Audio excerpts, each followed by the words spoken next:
জনপ্রিয় ইসলামী আলোচক ডক্টর মিজানুর রহমান আজহারি বলেছেন, মুসলিম তরুণ বা তরুণী যদি সহজেই প্রলোভনে পড়ে ঈমান ও নৈতিকতার সীমা লঙ্ঘন করে, তবে সেটা শুধু প্রলোভনকারীর দোষ নয়, বরং আমাদের পরিবার ও গোটা সমাজের ব্যর্থতাও। বৃহস্পতিবার বিকেলে নিজের ভেরিফাইড ফেসবুক পেজে দেয়া এক পোস্টে এই মন্তব্য করেন তিনি। মাওলানা আজহারি স্ট্যাটাসে লিখেন, সম্প্রতি ফাঁদে ফেলে সংগঠিত ধর্ষণগুলো মুসলিম তরুণীদের জীবনের নিছক কোনো ট্র্যাজেডি নয়, বরং আমাদের সামগ্রিক নৈতিক অবক্ষয়ের এক অশনি সংকেত। পাশাপাশি এটি দেশের স্থিতিশীলতা ও সাম্প্রদায়িক সম্প্রীতি নষ্ট করার এক অপচেষ্টাও বটে। নির্মজাদার গোলমার্ক বক্স, কুড়মুড়ে বাইতে ফুরফুরে লাইফ।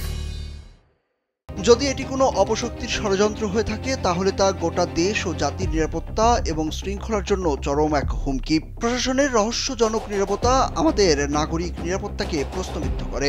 বস্তুনিষ্ঠ ও নিরপেক্ষ তদন্তের মাধ্যমে এসব অপকর্মের দৃষ্টান্তমূলক শাস্তির জন্য প্রশাসনের প্রতি উদাত্ত আহ্বানও জানান তিনি।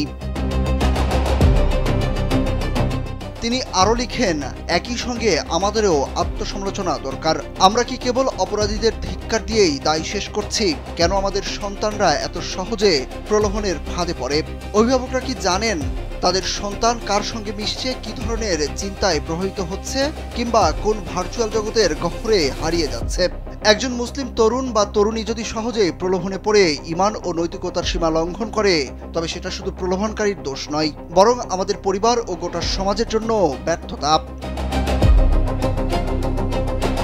আত্মনিয়ন্ত্রণ, মূল্যবোধ ও নৈতিকতার চর্চা আজ মুসলিম পারিবারিক জীবনে চরম মাত্রায় অবহেলিত হচ্ছে।